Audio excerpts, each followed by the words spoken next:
दोस्तों मैं कुलदीप सिंह भुल्लर फिरोजपुर तो अज तुहाडे नाल कुछ विचारां करन लगा। मैं पिछले लंबे समय तो योग नाल जुड़िया होया। मैं बहुत समस्यावां सरीरक तौर ते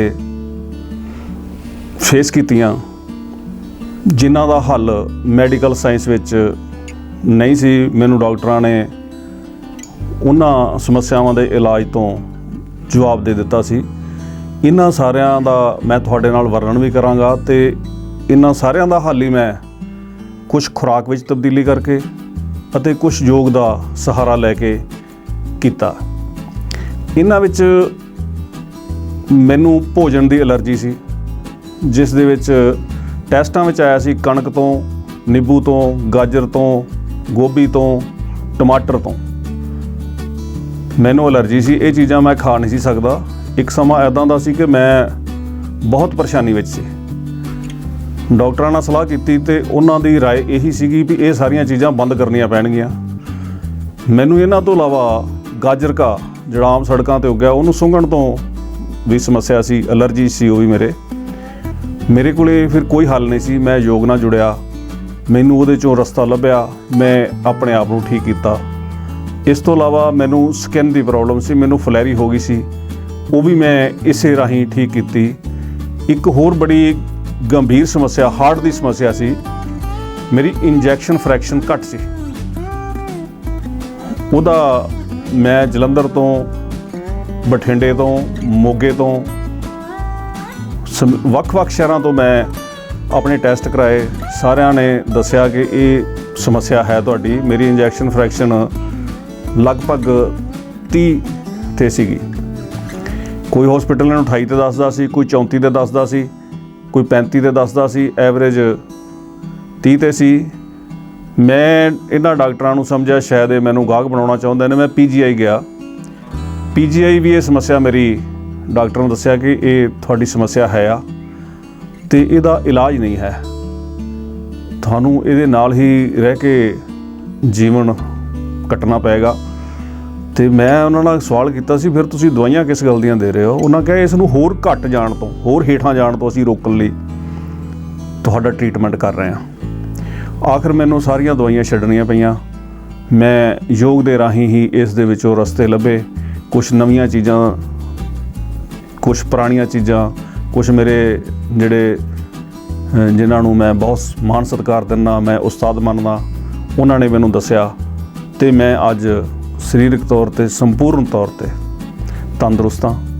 मैं पिछले समय विच योग विचों जो सिੱਖਿਆ ਉਹਦੇ अनुसार मैं अज इस नतीजे ते पहुँचा कि करोना वर्गे जो महामारी अज चीन तो चल के साडे देश आई, साडे देश तो चल के अज शायद साडे बरूहां दे नेड़े आ। इनदे भी असीं राह रोकण लई कुछ हल कर सकते हाँ, जिहदे विच योगा विच एक नेति क्रिया है, बहुत अहम क्रिया है। यह क्रिया सारे योगी नहीं करवाते। सारे योग आश्रमां चों जां योग संस्थानां 'च तुहानूं नहीं मिलेगी। योग साधन आश्रम अमृतसर, योग साधन आश्रम फिरोजपुर, लुधियाना वगैरह च, जलंधर वगैरह च तुहानूं ये नीति क्रिया सिखाउण वाले मिल जाणगे, जां तुसीं उत्थे जाके सीख सकदे हो। इहदे विच मैं नीति क्रिया की गल करां तां इहदे नाल सानूं एक पाइप नक विचों पा के गले दे रस्ते बाहर कढनी हुंदी है। सुणन विच बहुत औखा लगदा, पर एक दिन दे ही अभ्यास नाल तुसीं सीख सकदे हो, सारे ही सीख सकदे ने। उस तो बाद असीं ਉਹਨੂੰ रगड़ के असीं नक तो लैके गले तक जिन्ना भी साडा रेशा है जां धूड़ कण हर रोज़ जमदे ने, असीं सवेरे इहनूं साफ कर सकदे इस रस्ते नूं। योग दे विच कुछ बीमारियां दे इलाज विच गर्म पानी नक नाल पीता जांदा, दमे वगैरह दीयां बीमारियां दे विच। मैं सोचा कि जे उस बीमारियां दे हल लई गर्म पानी पीता जा सकदा तां मैं डॉक्टरां नाल गल्लां कीतियां, सलाहां लईआं। पता लगा कि 50 डिग्री तापमान ते करोना वायरस खत्म हो जाता। ਜੇ ਇਹ ਗੱਲ ਵਾਕਿਆ ਹੀ ਇਵੇਂ ਆ ਤਾਂ ਅਸੀਂ ਨੱਕ ਦੇ ਰਸਤੇ 50 ਡਿਗਰੀ ਗਰਮ ਪਾਣੀ 50 ਡਿਗਰੀ ਸੈਂਟੀਗ੍ਰੇਡ ਗਰਮ ਪਾਣੀ ਪੀ ਸਕਦੇ ਹਾਂ। ਤੇ ਇਹ ਸਾਰਾ ਕੁਝ ਮੈਂ ਤੁਹਾਨੂੰ ਕਰਕੇ ਵਿਖਾ ਰਿਹਾ। ਯੋਗ ਦੇ ਵਿੱਚ ਇੱਕ ਕਿਰਿਆ ਦਾ ਨਾਮ ਹੈ ਨੇਤੀ ਕਿਰਿਆ। ਨੇਤੀ ਕਿਰਿਆ ਇਸ ਤਰ੍ਹਾਂ ਦੀ ਪਾਈਪ ਦੇ ਸਹਾਰੇ ਨਾਲ ਕੀਤੀ ਜਾਂਦੀ ਹੈ। ਇਸ ਨੂੰ ਅਸੀਂ ਨੱਕ ਵਿੱਚ ਪਾ ਕੇ ਨੱਕ ਦੇ ਰਸਤੇ ਗਲੇ ਦੇ ਵਿੱਚੋਂ ਬਾਹਰ ਕੱਢ ਲੈਂਦੇ ਹਾਂ। ਫਿਰ ਅਸੀਂ ਇਸ ਨੂੰ ਰਗੜਦੇ ਹਾਂ ਨੱਕ ਤੋਂ ਲੈ ਕੇ ਗਲੇ ਦੇ ਰਸਤੇ ਵਿੱਚ। ਜਿੰਨੇ ਧੂੜ ਕਣ, ਜਿੰਨੀਆਂ ਗਲਤ ਚੀਜ਼ਾਂ ਜਾਂ ਰੇਸ਼ਾ ਜੰਮਿਆ ਹੁੰਦਾ ਹੈ ਉਹ ਇਸ ਨੂੰ ਰਗੜਨ ਨਾਲ ਬਾਹਰ ਆ ਜਾਂਦਾ ਤੇ ਸਾਡਾ ਇਹ ਰਸਤਾ ਮੁਕੰਮਲ ਰੂਪ ਵਿੱਚ ਸਾਫ਼ ਹੋ ਜਾਂਦਾ ਹੈ। ਮੈਂ ਇਹ ਪੂਰੀ ਕਿਰਿਆ ਤੁਹਾਨੂੰ ਕਰਕੇ ਵਿਖਾਵਾਂਗਾ। ਉਸ ਤੋਂ ਬਾਅਦ ਕੁਝ ਹੋਰ ਚੀਜ਼ਾਂ ਵੀ ਦੱਸਾਂਗਾ ਜਿਹਦੇ ਨਾਲ ਅਸੀਂ ਸ਼ਾਇਦ ਕਰੋਨਾ ਨੂੰ ਰੋਕਣ ਵਿੱਚ ਕਾਮਯਾਬ ਹੋ ਸਕੀਏ, ਸਾਡੇ ਲੋਕਾਂ ਦੀਆਂ ਜਾਨਾਂ ਬਚ ਸਕਣ। ਇਹ ਰਬੜ ਦੀ ਪਾਈਪ ਹੈ। ਇਸ ਨੂੰ ਸ਼ੁਰੂਆਤੀ ਦੌਰ ਵਿੱਚ ਇਸ ਦੇ ਨਾਲ ਨੇਤੀ ਕੀਤੀ ਜਾਂਦੀ ਹੈ, ਪਰ ਜਦੋਂ ਤੁਸੀਂ ਅਭਿਆਸੀ ਹੋ ਜਾਂਦੇ ਹੋ ਲੰਮੇ ਸਮੇਂ ਬਾਅਦ ਤੁਹਾਨੂੰ ਜਾਂ ਕੁਝ ਦਿਨਾਂ ਬਾਅਦ ਤੁਸੀਂ ਸੂਤਰ ਨੇਤੀ ਕਰਦੇ ਹੋ। ਇਸ ਦੀ ਮਦਦ ਨਾਲ ਅਸੀਂ ਆਹ ਸੂਤਰ ਦੀ ਨੇਤੀ ਇਸ ਪਾਈਪ ਵਿੱਚ ਕਨੈਕਟ ਕਰਕੇ ਕਰਾਂਗੇ।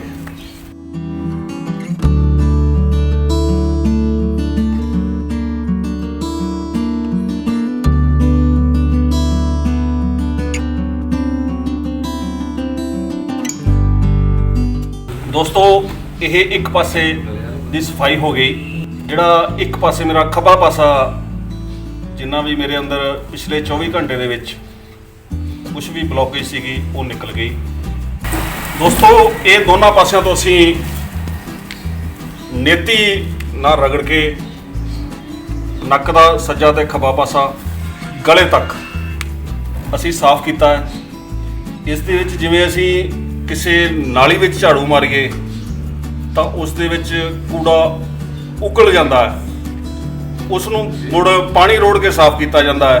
ਹੁਣ ਇਸ ਤੋਂ ਅਗਲੀ ਕਿਰਿਆ ਹੋਊਗੀ ਜਲ ਨੀਤੀ। ਅਸੀਂ ਇਹਨਾਂ ਦੋਨਾਂ ਪਾਸਿਆਂ 'ਚ ਪਾਣੀ ਰੋੜਾਂਗੇ, ਜਿਸ ਦੇ ਨਾਲ ਜਿਹੜਾ ਥੋੜ੍ਹੇ ਬਹੁਤੇ ਕੋਈ ਰੇਸ਼ੇ ਦੇ ਕਣ ਜਾਂ ਕੋਈ ਹੋਰ ਕਣ ਰਹਿ ਗਏ ਹੋਣਗੇ ਉਹ ਬਾਹਰ ਨਿਕਲ ਜਾਣਗੇ। ਬੰਦ ਕਰਨਾ ਦੋਸਤੋ। ਇਸ ਤੋਂ ਬਾਅਦ ਜਿਹੜੀ ਅਸੀਂ ਸਫਾਈ ਕਰਨੀ ਹੈ ਜਲ ਨੀਤੀ ਰਾਹੀਂ, ਇਹ 50 ਡਿਗਰੀ ਟੈਂਪਰੇਚਰ ਦਾ ਪਾਣੀ ਅਸੀਂ ਲੈ ਰਹੇ ਹਾਂ, 50 ਡਿਗਰੀ ਸੈਂਟੀਗ੍ਰੇਡ। ਔਰ ਕੁਝ ਸੂਤਰ ਦੱਸਦੇ ਹਨ ਕਿ 50 ਡਿਗਰੀ ਤੇ ਟੈਂਪਰੇਚਰ ਤੇ ਕਰੋਨਾ ਵਾਇਰਸ ਜਿੰਦਾ ਨਹੀਂ ਰਹਿੰਦਾ। ਜੇ ਇਹ ਗੱਲ ਸੱਚ ਹੈ ਤਾਂ ਫਿਰ ਇਹ ਮੰਨ ਲਈਏ ਕਿ ਜਦੋਂ ਇਸ ਰਸਤੇ 'ਚੋਂ ਪਾਣੀ ਲੰਘੇਗਾ ਤੇ ਜਿਹੜਾ ਵੀ ਕਰੋਨਾ ਵਾਇਰਸ ਇੱਥੇ ਟਿਕਿਆ ਹੋਇਆ ਹੈ ਉਹ ਆਪਣੇ ਆਪ ਖਤਮ ਹੋ ਜਾਵੇਗਾ। ਇਹ ਹੁਣ ਤੁਹਾਨੂੰ ਮੈਂ ਕਰਕੇ ਦਿਖਾ ਰਿਹਾ। ਇਹ 52 ਡਿਗਰੀ ਸੈਂਟੀਗ੍ਰੇਡ ਤੇ ਪਾਣੀ ਮੈਂ ਲੈ ਰਿਹਾ। ਜਿਹੜਾ ਸਾਡਾ ਨੱਕ ਦਾ ਰਸਤਾ ਹੈ ਇਹ ਉਲਟੇ ਵਾਈ ਦੇ ਅੱਖਰ ਵਰਗਾ। ਜਦੋਂ ਅਸੀਂ ਇੱਕ ਪਾਸੇ ਇਹ ਪਾਣੀ ਦਾ ਪੌਟ ਲਾਵਾਂਗੇ, ਇਸ ਨੂੰ ਲੋਟਾ ਕਿਹਾ ਜਾਂਦਾ, ਤਾਂ ਦੂਸਰੇ ਪਾਸੇ ਆਪਣੇ ਆਪ ਹੀ ਪਾਣੀ ਬਾਹਰ ਆਉਣਾ ਸ਼ੁਰੂ ਹੋ ਜਾਂਦਾ। ਇਸ ਦੇ ਵਿੱਚ ਸਾਨੂੰ ਕੁਝ ਵੀ ਨਹੀਂ ਕਰਨਾ, ਸਿਰਫ ਉਹ ਦੂਸਰਾ ਪਾਸਾ ਜਿੱਧਰੋਂ ਅਸੀਂ ਪਾਣੀ ਕੱਢਣਾ ਚਾਹੁੰਦੇ ਆ ਉਹਨੂੰ ਥੋੜਾ ਜਿਹਾ ਝੁਕਾਉਣਾ ਪੈਂਦਾ।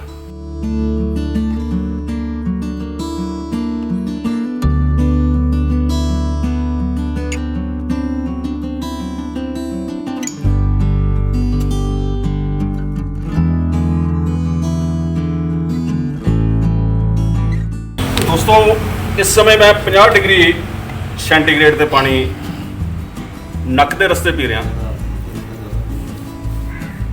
ਜੇ ਇਹ ਗੱਲ ਸਹੀ ਹੈ ਕਿ ਕਰੋਨਾ ਵਾਇਰਸ 50 ਡਿਗਰੀ ਤੇ ਖਤਮ ਹੋ ਜਾਂਦਾ ਹੈ ਤਾਂ ਇਹ ਮੰਨ ਲਓ ਕਿ ਜਿਨ੍ਹਾਂ ਲੋਕਾਂ ਨੂੰ ਕਰੋਨਾ ਵਾਇਰਸ ਦੀ ਸਮੱਸਿਆ ਹੈ ਜਾਂ ਜਿਹੜੇ ਇਨਫੈਕਟਡ ਹੋ ਚੁੱਕੇ ਨੇ ਜਾਂ ਜਿਨ੍ਹਾਂ ਦੇ ਨੱਕ ਤੱਕ ਕਰੋਨਾ ਪਹੁੰਚ ਗਿਆ ਹੈ ਤੇ ਗਲੇ 'ਚ ਜਾਣ ਦੀ ਤਿਆਰੀ ਹੈ, ਉਹ ਇਸ ਨੂੰ ਮੈਡੀਕਲ ਸਾਇੰਸ ਦੇ ਕਥਨ ਅਨੁਸਾਰ ਕਿ 50 ਡਿਗਰੀ ਤੇ ਖਤਮ ਜੇ ਹੋ ਜਾਂਦਾ ਹੈ ਤਾਂ ਉਹ ਇਸ ਨੂੰ ਕਰ ਸਕਦੇ ਹਨ, ਕਰਨ ਵਿੱਚ ਕਾਮਯਾਬ ਹੋ ਸਕਦੇ ਹਨ।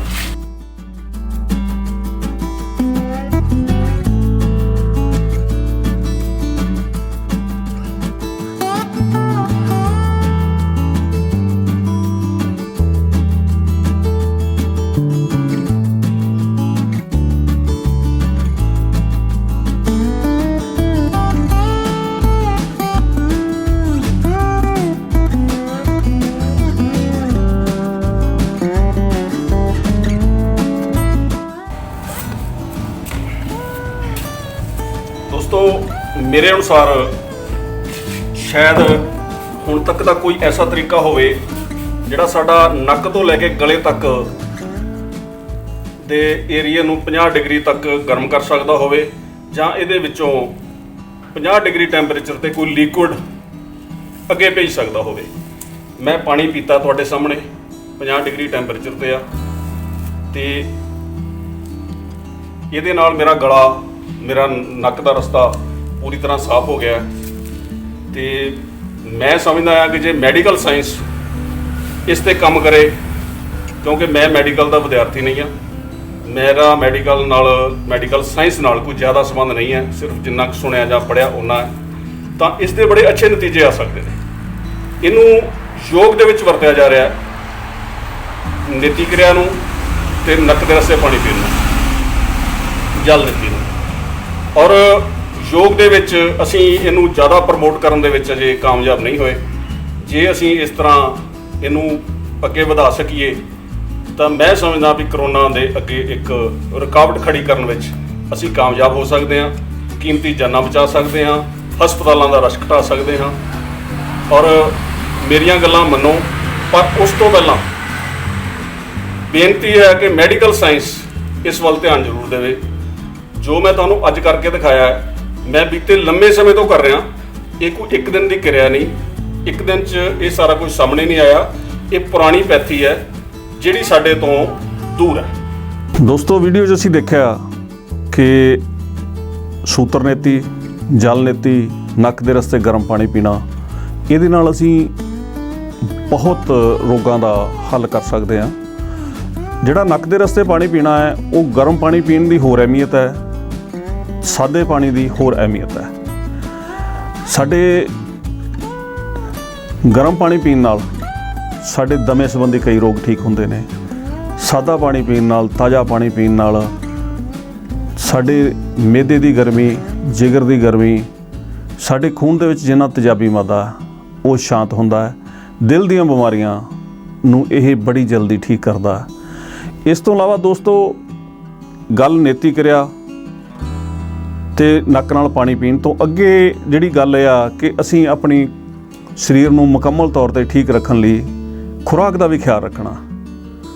ਸਾਡੀ ਖੁਰਾਕ ਸਾਦਾ ਹੋਣੀ ਚਾਹੀਦੀ ਹੈ, ਇਹਦੇ 'ਚ ਤਲਿਆ ਭੁੰਨਿਆ ਘੱਟ ਹੋਣਾ ਚਾਹੀਦਾ ਹੈ।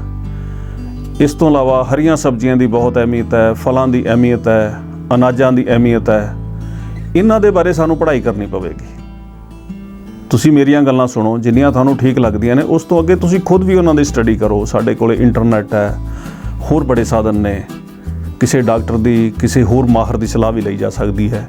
ਮੈਂ ਸਮਝਦਾ ਕਿ ਅੱਜ ਜੇ ਇਮਿਊਨ ਸਿਸਟਮ ਨੂੰ ਕਾਇਮ ਕਰਨ 'ਤੇ ਬਹੁਤ ਵੱਡਾ ਜ਼ੋਰ ਦਿੱਤਾ ਜਾ ਰਿਹਾ, ਇਹਦੇ ਲਈ ਸਾਨੂੰ ਵਿਟਾਮਿਨਸ, ਮਿਨਰਲਸ, ਵਿਟਾਮਿਨ ਏ ਦੀ ਅਹਿਮੀਅਤ ਬਹੁਤ ਵੱਡੀ ਹੈ, ਈ ਦੀ ਬਹੁਤ ਵੱਡੀ ਹੈ, ਸੀ ਦੀ ਬਹੁਤ ਵੱਡੀ ਹੈ, ਡੀ ਦੀ ਬਹੁਤ ਵੱਡੀ ਹੈ।